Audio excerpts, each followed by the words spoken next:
Hello, everybody, and welcome to Self-Love Series Episode 1. Yes, I have been sketching this out for pretty much years, and I wasn't able to publish it because I wasn't publishing videos at the time. So, this is a long time coming, and I feel very accomplished to finally be here in the moment shooting this. So basically, there's a lot if there's something that I have to teach in this lifetime, is about self-love fundamentals. It's an approach, I guess, a method. I don't know what to call it or classify it as, but anyway, the point is that it has been the cure to all of my problems and symptoms, pretty much. I always have to, even if I get to the more advanced stages of self-development, I always end up somehow with very difficult problems going back to the self-love fundamentals. And that's why I really want to teach this, because if you get the foundation right, everything else is just, fluff on top of it.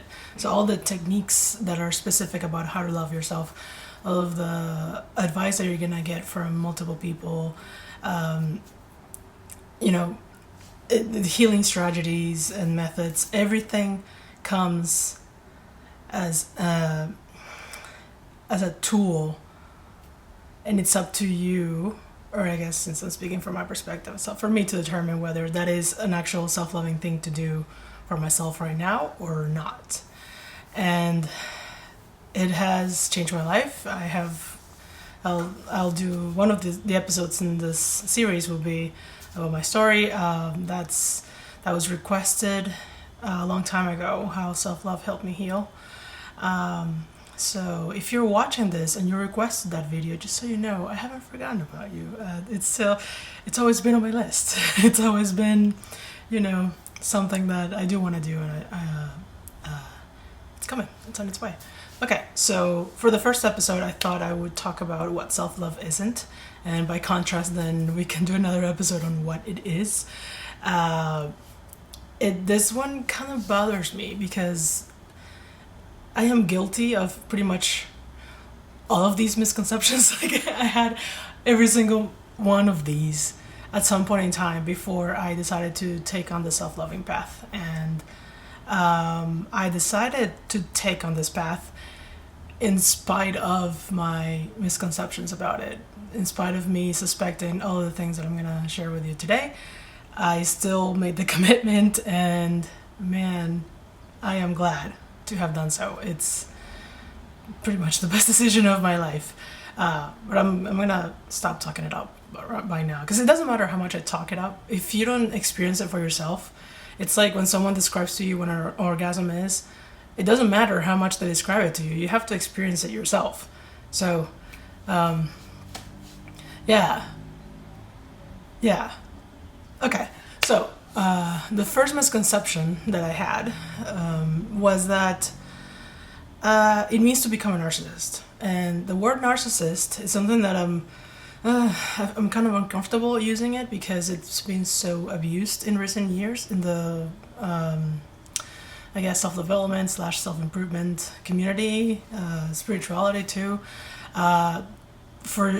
If you have been living under a rock, or if you're not familiar with this material, I'll give you the gist of what it's been taken to mean now.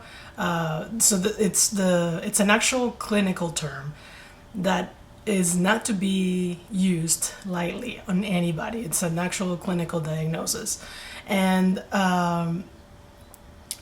people have been using it basically as an insult, as a way to categorize somebody and basically demonizing them. So to call someone a narcissist means they are evil, means that you need to stay away from them, and you can never help them, and etc. And it's the same thing as being vain. So my actual fear was that I would become vain and arrogant, and I would be like, I'm the best shit ever, if I decided to love myself. Yeah. which is really bad for people who struggle with narcissism, because it's a very painful condition to be in, you know? Like, if you use your empathic skills and actually tune into their perspective, it's very painful to watch people in your life constantly leave you and you don't know why. You can't see why. You can't see yourself as a narcissist. You can't see yourself as having a problem that could potentially be solved. And also, being in a narcissistic state means being in a very self-hating state. You need to be vain, you need to be arrogant, you need to talk yourself up in order to look like you love yourself. But it's all pretense, it's not actual self-love. You don't need to talk yourself up if you already love yourself, because you're happy with yourself. Does that make any sense? I hope it makes sense. So being in a narcissistic state is opposite to being in a self-loving state. And I use that loosely because we can get into technicalities about, different models of how to perceive self-love, narcissism and codependency. But I'm not gonna get into that. And I'm trying to talk from the spiritual/energetic perspective, not from a mental health perspective. I'll leave that to the mental health people because I'm not one of them. It's just that my material overlaps, with the mental health stuff. So, so that's the first misconception. The second one is that self-love is the same thing as self-care. And it's funny to watch in the health community, because it's like, there was a meme one time that somebody showed me, and it was really funny and very accurate. It was like, go love yourself, take baths, eat kale, and it showed like the person like punching the other one, like eat kale, and it's just like, what if that doesn't feel good to me right now? Is this self-love? No, it is not necessarily self-love. Self-care can be used as a tool for self-love. The way to know if it is the same thing is to, be in tune with yourself and ask yourself the questions. Is this a self-loving thing to do for me right now? That's just one example of a question that you can ask yourself. So taking a bath may be self-loving or self-hating. Eating kale may be self-loving or self-hating. It all depends on where you're at right now and what you need right now. What your body needs, what your mental health needs, what your emotions need. The third misconception is to think that thinking that love yourself means becoming this fluffy, nice person that's nice to everybody. That's actually a very unhealthy state to be in. If you're forcing yourself, if there's a part of you that does not allow yourself to be honest or rude and mean or, be an asshole, whatever, what is interpreted to be an asshole.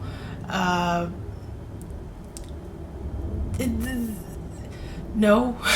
I have become ruthless when it comes to relationships. I have allowed myself to love yourself. Means part of what it means is to stand up for your boundaries. That means being able to say no, and it also means to keep your relationships healthy, to let go of the ones that are toxic. It doesn't mean that you're going to be okay with everything that happens to you. That's a very dangerous misconception. I find that it also overlaps with enlightenment misconceptions. No, you're not going to be a doormat. It means to stop being a doormat, to love yourself. So become you. In my personal experience, I have found myself becoming more ruthless when it comes to standing up for my boundaries, and I'm no longer afraid that that's a bad thing. It is weird to embrace it. It is like kind of uncomfy, because for so long I was such an approval whore, and to make the transition into not needing approval, not being perceived as a good person, not needing to be the nice good girl all the time. It's different. I like it, but it's sometimes it can be scary. The next misconception, I'm not sure what number we are at. Let's see, we've done narcissism, self-care, Okay, the next one is that to love yourself means to be neglectful towards yourself. And as I say that, it sounds completely contradictory, but the thing is, okay, people look at this. If I take the example of eating, like the diet lifestyle, right? That it's gonna be right for you. When someone tells someone that is obese, like me, that loving themselves is gonna hurt them more, well, I have actually been taking better care of myself than ever because have learned to love my body. Now, you can take the disguise of loving yourself and use it as an excuse to, well, I have a hot body no matter what size I am, so I'm gonna eat all the burgers that I want and I'm gonna, fuck up my health completely because I love myself. That's not actual self-love. Of course, that can be a point in the disorder eating recovery journey where you do have to be okay with all kinds of foods. And yeah, sometimes eating a burger, it is the self-loving thing to do. But self-abandonment, that kind of self-neglect and just completely disregarding your health is not self-love. And the last misconception, number 5 now, is that loving yourself is easy or like romantic. No, just no.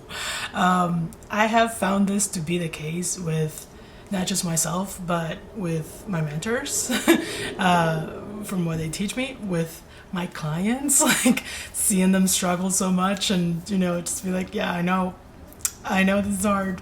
I get you. I feel you. With my friends too. As far as I haven't met someone that feels like making the switch from self-hate to self-love is an easy thing to do. If you are one of those people, kudos to you. It's the hardest thing I've ever had to do. And that includes a shit ton of things that I've had to do in my life. And my life has been very dramatic, rife with tragedy and all these horrible things that have happened to me, including all of that, having to overcome all of that, having to heal from all of that, somehow integrate myself into, like a semi-traditional householder lifestyle. Like a civilian lifestyle. I don't even know how to put it into words. Including all of that, loving myself has been the hardest thing that I've ever had to do. It's really terrifying a lot of the times. It means going against the flow. It means, like you have to do things that were risky to your survival when you were a kid. But right now, what's risking your survival is the opposite of the thing you have to do as a kid. Does that make any sense? So like you have to undo so much programming from way back when and kind of modify your blueprint so that you can now live a healthy life. Because what helped you survive back then is what's kind of killing you right now. So yeah, if you're struggling with self-love, just know you're not the only one. We are all struggling with this.